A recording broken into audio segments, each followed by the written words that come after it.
Everyone, welcome back to this channel. In this video we are going to discuss the next class of drug that are antimanics, which are also known as mood stabilizers. तो इनका action is just opposite to the antidepressants, क्योंकि antidepressants हम दे रहे थे इन case of depression. तब क्या हो रहा था, जो सर्टेन केमिकल्स थे हमारी ब्रेन में या इलेक्ट्रिकल एक्टिविटी थी ब्रेन की, वो बहुत ज़्यादा कम थी, नॉर्मल से बहुत ज़्यादा कम, जिसके कारण पर्सन को डिप्रेशन आ रहा था. But on the other hand ये क्या है, बिल्कुल ऑपोजिट. यहाँ पर क्या, पर्सन मेनिक है, मतलब कि हाइपर एक्साइटेबल, बहुत ज़्यादा एग्रेसिव, बहुत ज़्यादा एंक्शियस, मतलब उसकी एनर्जी बिल्कुल पीक पे है. एंटी मेनिक, उसका मूड स्टेबलाइज नहीं हो रहा. तो समझ लो उन केसेस में हम एंटी मेनिक ड्रग्स देते हैं. ये बहुत सिंपल है. तो सबसे पहले मेनिया क्या है, इसके मेनिया के केस में हम एंटी मेनिक्स दे रहे हैं ना, तो तुम समझो पहले मेनिया होता क्या. Mania is a state of abnormally elevated mood. वही जो मैं तुम्हें भी कह रही थी, मूड बिल्कुल एलिवेटेड, पर्सन हाइपर एक्टिविटी होगी उसमें, increased energy and sometimes aggressive या रिस्की बिहेवियर भी हो सकता है. तो अगर इतना ज़्यादा अग्रेसिव बिहेवियर है तो हम उसको ऐसे थोड़ा ना रहने देंगे. हम चाहते हैं कि उसका बिहेवियर दोबारा से नॉर्मलाइज हो जाए, राइट. तो इसलिए हम एंटीमेनिक ड्रग देते हैं. मेनिया क्या है, state of abnormally elevated mood, hyperactivity, increased energy and sometime aggressive और risky behaviour. These drugs stabilize the mood by reducing excessive brain activity during mania. तो मेनिया होता कब है, जब हमारे ब्रेन में इलेक्ट्रिकल एक्टिविटी बहुत ज़्यादा हो रही होती है, बहुत ज़्यादा एक्सेस में हो रही होती है.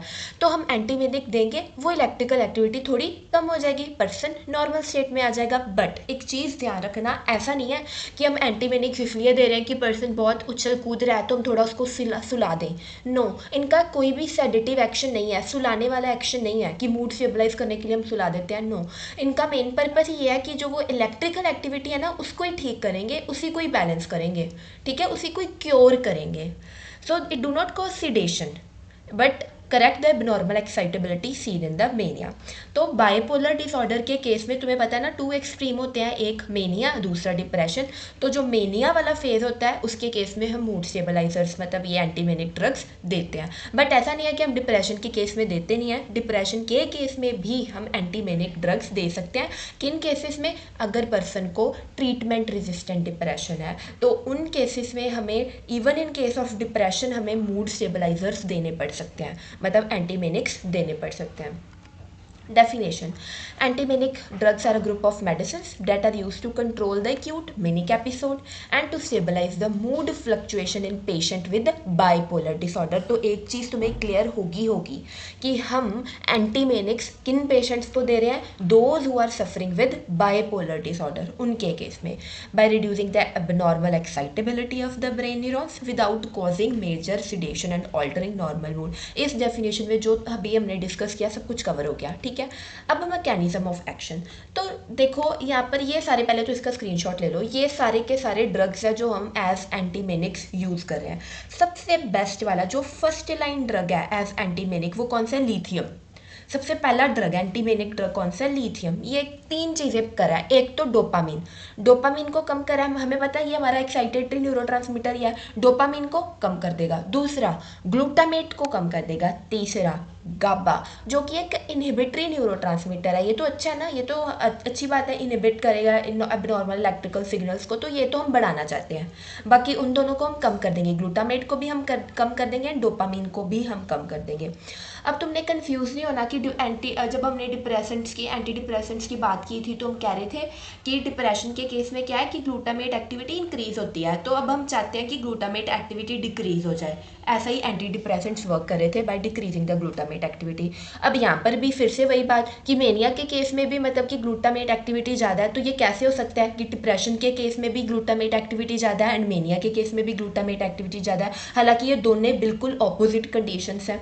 तो ऐसा इसीलिए क्योंकि साइट कहाँ पर ग्लूटामेट ज़्यादा है ये उस चीज़ पे डिपेंड कर रहा है. डिप्रेशन के केस में क्या है कि ग्लूटामेट है तो ज़्यादा, ग्लूटामेट का अमाउंट तो ज़्यादा है, बट साइनेप्स में ज़्यादा नहीं है, वो साइनेप्स के बाहर ज़्यादा है, जिसके कारण वो क्या कर रहा है, बाकी हमारे जो न्यूरॉन्स हैं उनको डैमेज करी जा रहा है, तो डिप्रेशन कॉज हो रहा है. बट मेनिया के केस में यहाँ पर भी ग्लूटामेट का अमाउंट ज़्यादा है, बट सही जगह पे ज़्यादा है, साइनेप्स के अंदर ही ज़्यादा है. इसीलिए इतना ज़्यादा होने के कारण साइनेप्स के अंदर हाइपर एक्साइटेबिलिटी हो रही है, ठीक है. तो इसलिए हम वो चाहते हैं कि वो ग्लूटामेट जो कि साइनेप्स के अंदर ज़्यादा है वो कम हो. अगर वो कम होगा तो हाइपर एक्साइटेबिलिटी खुद कम हो जाएगी।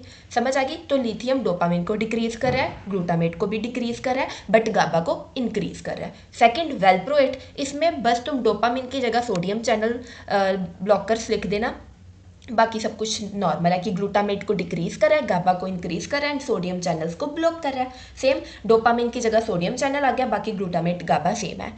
उसके बाद आता है कार्बामेजेपिन। ये carbamazepine is all about sodium channels को ब्लॉक करना। इसमें हम वोल्टेज गेटेड सोडियम चैनल्स को ब्लॉक कर देंगे, फिर आगे क्या होगी, पोलराइजेशन ही नहीं होगी, न्यूरो ट्रांसमिशन ही नहीं होगी, तो खुद जो इतना ज़्यादा हाइपर एक्साइटेबिलिटी हो रही थी वो कम हो जाएगी। कार्बामेजेपिन सोडियम चैनल को ब्लॉक करता है। कार्बामेजेपिन में एन आ रहा है ना, तो ऐसे एम एंड एन आ रहा है बहुत ज़्यादा, तो सोडियम चैनल ब्लॉक करें, ऐसे लर्न कर लो। फिर आता है लेमोट्रिजिन। लेमोट्रिजिन में जी आ रहा है, तो ये सिर्फ ग्लूटामेट पे ही, मतलब ग्लूटामेट वाला फंक्शन परफॉर्म कर रहा है कि ग्लूटामेट रिलीज को इनहिबिट कर रहा है। बस ये ऐसे हो गया, कार्बामेजेपिन एन सोडियम चैनल, लेमोट्रिजिन जी ग्लूटामेट। उसके बाद आते हैं ये वाले atypical antipsychotics. Okay, atypical antipsychotics में हमारे पास याद है ओलेजेपिन, क्लोजेपिन, रेस्पेरिडोन किए थे। तो एंटीसाइकोटिक्स भी एंटीमेनिक्स की तरह यूज़ किए जाते हैं। ठीक है, ऊपर वाले चारों clear, lithium, valproate, carbamazepine, lamotrigine. Last है atypical antipsychotics which are also used as antimanics. ये क्या कर रहे थे याद है? एंटीसाइकोटिक्स कैसे वर्क करते थे? ये तो डोपामिन सेरोटोनिन के अराउंड ही फंक्शन करते थे। ये डोपामिन को भी रिड्यूस कर देगा एंड सेरोटोनिन की प्रोडक्शन को भी रिड्यूस कर देगा, या सीधा को डोपामिन एंड सेरोटोनिन के रिसेप्टर को ब्लॉक कर देगा, जिसके कारण उनकी एक्टिविटी रिड्यूस हो जाएगी एंड फर्दर एक्साइटेबिलिटी नहीं होगी। क्लियर हो गया? अब ये तो थे सारे के सारे एंटीमेनिक और इनकी mechanism of action. I hope तुम्हें यहाँ पर ही लर्न हो गया। उसके बाद अब मैं तुम्हें मोटा मोटा की पॉइंट्स बता दूँ। तो यहाँ पर सारे के सारे सिर्फ एक लेमोट्रिजिन को छोड़ के बाकी सारे मेनिया के केस में हम यूज़ करते हैं। जो लेमोट्रिजिन है वो हम डिप्रेशन प्रिवेंशन के में ज़्यादा यूज़ करते हैं। मेन इसका यूज़ कहाँ पर है लेमोट्रिजिन का, सॉरी किसमें, डिप्रेशन प्रिवेंशन में। एंड लिथियम तो वाइड है, ये प्रोटोटाइप है, इसलिए सबसे बेस्ट एंटीमेनिक है ये डिप्रेशन के केस में भी एंड ये मेनिया के केस में भी। तो मतलब ये बाइपोलर डिसऑर्डर में बेस्ट ड्रग कौन सा है? लिथियम। अभी मैं क्या बोल रही हूँ, जो लिथियम, वेलप्रोएट, कार्बामेजेपिन, एंटीसाइकोटिक, ये सारे के सारे जो है एंटीमेनिक के लिए अच्छे हैं। एंड जो लेमोट्रिजिन है वो डिप्रेशन के केस में बेस्ट है, एंड जो लिथियम है वो दोनों के केस में बेस्ट है। क्लियर हो गया? अब आती है क्लासिफिकेशन तुम यहाँ से याद कर लो। लिथियम की अलग ही है, लिथियम अपने आप में ही एक क्लासिफिकेशन है जिसमें lithium carbonate and lithium chloride आता है। ये वाले जो है वेलप्रोएट, कार्बामेजेपिन एंड लेमोट्रिजिन, ये तीनों एंटी कन्वर्सेंट्स में आते हैं। ये एंटीसाइकोटिक है जिसमें क्लोजेपिन एंड रेस्पेरिडोन आता है। Clear classification? पहला है लिथियम, ये तीनों एंटी कन्वर्सेंट्स, फिर एंटीसाइकोटिक। क्लियर? ये मैंने अभी जो बोला ये वही है। अब आता है मेन ड्रग जो है हमारा lithium. Lithium is a prototype mood stabiliser used in the treatment of bipolar disorder. Prototype क्यों कह रही हूँ? फर्स्ट लाइन अगर बात आती है ना बाइपोलर डिसऑर्डर की, तो सबसे पहले जो ड्रग बेस्ट है, जो सबसे पहले हमारे दिमाग में आना चाहिए, वो कौन सा है? Lithium. It was discovered in 1940s, पर तब से लेके आज तक हम लिथियम को ही बेस्ट मानते हैं, उसको प्रोफाइलेक्टिक मेजर्स के लिए या एक्यूट मेनिक ट्रीटमेंट में हम उसको यूज़ कर रहे हैं। But it has a narrow therapeutic index. इस चीज़ का ध्यान रखना। नैरो थेराप्यूटिक इंडेक्स का मतलब पता क्या है? अगर उसकी कंसंट्रेशन 0.1 0.5 भी, जितनी नॉर्मल होनी चाहिए थी हमारे ब्लड में, उससे ज़्यादा हो गई तो एडवर्स इफेक्ट आ सकते हैं। मतलब थोड़ा सा नैरो सी मेम्ब्रेन ही है, उससे थोड़ा ऊपर हो गया तो एडवर्स इफेक्ट आ जाएंगे। तो ये हमने इसका ध्यान से इसको एडमिनिस्टर करना चाहिए, प्रॉपर जितनी डोसेज प्रिस्क्राइब्ड की हुई है, ना एक ऊपर ना एक नीचे। And acts only in the psychiatric conditions. कोई सेडेटिव एक्शन नहीं है लिथियम का भी। मैकेनिज्म ऑफ एक्शन, तो अभी वो हमने किए थे एक एक का मैकेनिज्म ऑफ एक्शन। अब हम पढ़ते हैं general mechanism of action, sorry lithium का जनरल मैकेनिज्म ऑफ एक्शन कि ये कैसे वर्क कर रहा है। तो ये दो तरीक़ों से वर्क करता है। क्या? एक तो ये न्यूरोट्रांसमीटर्स, वही जो हमने पढ़े थे, गाबा पढ़ा था, ग्लूटामेट पढ़ा था, एक उस पर वर्क करता है। दूसरा जो मैंने वहाँ पर नहीं बताया, यहाँ पर समझ लो लिथियम का mechanism of action. Second messenger जो कि है आइनोसिटोल फॉस्फेट पाथवे, ये उस पर एक्ट करता है। कैसे? एक किस पे? न्यूरोट्रांसमीटर पे, दूसरा किस पे? सेकेंड मैसेंजर पे। सबसे पहले न्यूरोट्रांसमीटर पे कैसे? देखो हो क्या रहा है, मेनिया के केस में बहुत ज़्यादा ब्रेन एक्टिविटी हो रही है क्योंकि डोपामीन, सेरोटोनिन, नॉरएपिनेफ्रिन, इनके लेवल बहुत ज़्यादा इंक्रीज्ड है। अब हमने लिथियम दे दिया पर्सन को, लिथियम ब्रेन सेल्स में एंटर कर गया थ्रू सोडियम चैनल्स। क्लियर है। अब वो गया न्यूरोट्रांसमीटर्स के पास, वहाँ पर जाके इसने डोपामीन को डिक्रीज कर दिया, गाबा को इंक्रीज कर दिया, जिसके कारण मूड ऑटोमेटिकली स्टेबलाइज हो गया। क्लियर। फिर आया ये सेकंड मैसेंजर पे, जो कि कौन सा है, आइनोसिटोल फॉस्फेट पाथवे। कुछ नहीं है, ये समझ लो कि ये सिग्नलिंग के लिए इंपॉर्टेंट है, इलेक्ट्रिकल सिग्नल्स को बनाने के लिए ये इंपॉर्टेंट है, ये वाला पाथवे। इसको हम कहते हैं मैसेंजर, सेकंड मैसेंजर कहते हैं हम इसको, क्योंकि ये सिग्नल्स को बनाता है। तो हम तो चाहते हैं सिग्नल कम हो, इस सिग्नल कम होंगे तो ही तो उसका मेनिया थोड़ा कम होगा। तो हम क्या करेंगे, इसको रिसाइकल करने वाला एक एंजाइम होता है जिसका नाम है inositol मोनोफॉस्फेटेज enzyme.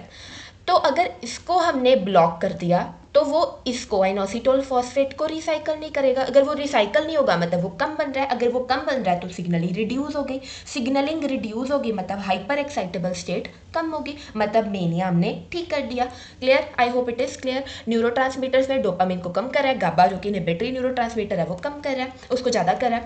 Second messenger inositol phosphate pathway जो सिग्नलिंग के लिए इंपॉर्टेंट है, उसको कैसे कम कर रहा है, जो उसको रिसाइकल करने वाला एंजाइम है उसको कम करके। This is the mechanism of action of lithium, it is acting on the neurotransmitter and second on the second messenger। तो आई होप तुम्हें अभी तक मैकेनिज्म ऑफ एक्शन क्लियर हो गया होगा कि जो एंटीमेनिक्स है वो न्यूरोट्रांसमीटर पे कैसे वर्क कर रहे हैं, and second messengers that is inositol phosphate pathway इस पे कैसे वर्क करके वो मेनिया के सिम्टम्स को रिलीव कर रहे हैं। ये तो तुम्हें क्लियर है, राइट। अब हम पढ़ते हैं कंबाइंड सभी के इंडिकेशंस एंड कॉन्ट्राइंडिकेशन। अभी तक हमने क्या पढ़ा है, मेनिया के केस में तो एंटीमेनिक देंगे, बाइपोलर डिप्रेशन बाइपोलर डिसऑर्डर के केस में भी हम इसको देते हैं, क्योंकि उसमें भी एक स्टेज मेनिया वाली होती है, एक स्टेज डिप्रेशन वाली होती है, तो दोनों केस में हम दे सकते हैं। पर्सन बहुत ज़्यादा एग्रेसिव है, बहुत ज़्यादा इंपल्सिव है, बहुत ज़्यादा एंक्शियस है, तो उन केसेस में भी हम देते हैं। एक है रिकरेंट यूनिपोलर डिप्रेशन, बार बार पर्सन, यूनिपोलर का मतलब समझते हो, ऐसे नहीं है कि कभी बड़ा एक्साइटेड है कभी बहुत ज़्यादा डिप्रेस्ड है, हमेशा वो डिप्रेस्ड ही है, तो उस केसेस में भी हम इसको दे सकते हैं, रिकरेंट यूनिपोलर डिप्रेशन के केस में भी दे सकते हैं। क्लियर। कॉन्ट्राइंडिकेशंस क्या, प्रेगनेंसी के केस में नहीं देते, स्पेशली फर्स्ट ट्राइमेस्टर में। क्यों? क्योंकि it can cause Ebstein anomaly. उसमें क्या होता है, ट्राइकस्पिड वॉल्व जो है बिल्कुल डैमेज हो जाता है, जिसके कारण जो राइट वेंट्रिकल है, राइट एट्रियम है, उनके बीच प्रॉपर वो नहीं रहती, उसमें एक होल क्रिएट हो जाता है, ट्राइकस्पिड वॉल में एक एबनॉर्मल ओपनिंग क्रिएट हो जाती है, तो जिसके कारण जो ब्लड है ऑक्सीजनेटेड डीऑक्सीजनेटेड वो सेपरेटेड नहीं रहता, तो that is an Ebstein anomaly, tricuspid wall का डैमेज। रीनल इम्पेयरमेंट के केस में, रीनल एंड लिवर इम्पेयरमेंट के केस में हम इन ड्रग्स को थोड़ा कॉशियसली यूज़ करते हैं, कोई भी ड्रग हो। Dehydration because it can cause risk of toxicity, क्योंकि तब क्या, मेडिसिन की कंसनट्रेशन ब्लड में ज़्यादा होगी, तो जितनी ज़्यादा कंसनट्रेशन है उतना मतलब वो प्रॉपरली एक्सक्रीट आउट नहीं होगा, वो वहीं पर ही रह जाएगा, तो इससे टॉक्सिक इफेक्ट आ सकता है। हाइपोथायराइडिज्म वर्सन हो सकता है एंटीमेनिक्स के कारण। Cardiac disease can cause, cardiac disease के केस में जो ये वाले ड्रग्स हैं दे कैन कॉज अरिथमियास, ठीक है। तो प्रेगनेंसी के केस में समझ आ गया, एब्स्टीन एनोमली क्या होती है, ट्राइकस्पिड वॉल्व में डैमेज होना, renal impairment, liver impairment, dehydration, cardiac diseases, इनके केस में हम नहीं दे सकते एंटीमेनिक।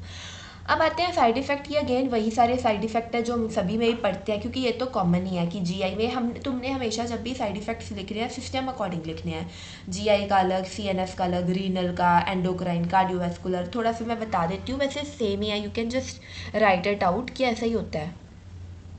Take the screenshot of this. Then examples, lithium में हमारे पास 2 टाइप्स होते हैं, lithium carbonate and lithium chloride. Dosage क्या है इनकी ना, ये तो तुम्हें लिथियम क्योंकि मेन ड्रग यहाँ पर हमने पढ़ा था ना, it is a prototype drug in case of antimanics, तो इसकी तुम्हें डोसेज तो याद ही होनी चाहिए, 900 to 1800 mg per day. Children के केस में बहुत कम है, 15 to 20 mg in 2 to 3 divided doses. Divided doses का मतलब समझते हो ना कि एक बारी में 15 to 20 mg नहीं देनी, हमने उसको दिन में दो बारी या 3 बारी में देना, ठीक है।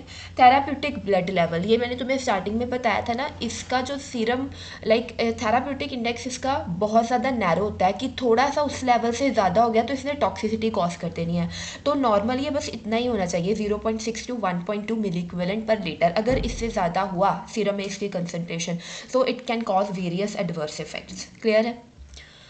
ड्रग इंट्रैक्शन, एक तो क्या होगा, एक कुछ ऐसे ड्रग्स होंगे जो इसकी टॉक्सिसिटी को इंक्रीज कर देंगे, कुछ ऐसे ड्रग्स होंगे जो इसके एक्शन को एंटागनाइज कर देंगे, मतलब ये प्रॉपर इसका एक्शन ही नहीं होने देंगे, तो एक कौन सा ड्रग है जो इसकी टॉक्सिसिटी इंक्रीज कर रहा है। एक ऐसे के ड्रग्स अगर हमने इसके साथ दे दिए तो वो क्या कर रहे हैं, इसको एक्ट ही नहीं करने दे रहे, इसको अपना फंक्शन ही नहीं परफॉर्म करने दे रहे।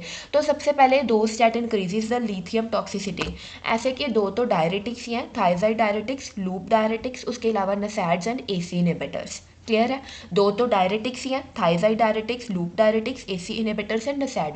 ये वो ड्रग्स हैं जो इसकी टॉक्सिसिटी इंक्रीज कर सकते हैं। फिर है drugs that antagonize the lithium action, वो कौन से हैं, सोडियम रिच डाइट। क्यों, क्योंकि अगर हम ये ज़्यादा ले रहे हैं तो लिथियम की एक्सक्रीशन ज़्यादा होगी, अगर वो हमारे रुका ही ना ब्लड में तो उसने एक्शन कैसे देना है, वो तो एक्सक्रीट ही आउट हो ही जा रहा है। तो सोडियम रिच डाइट उसका एक्शन होने ही नहीं देती। क्लियर है।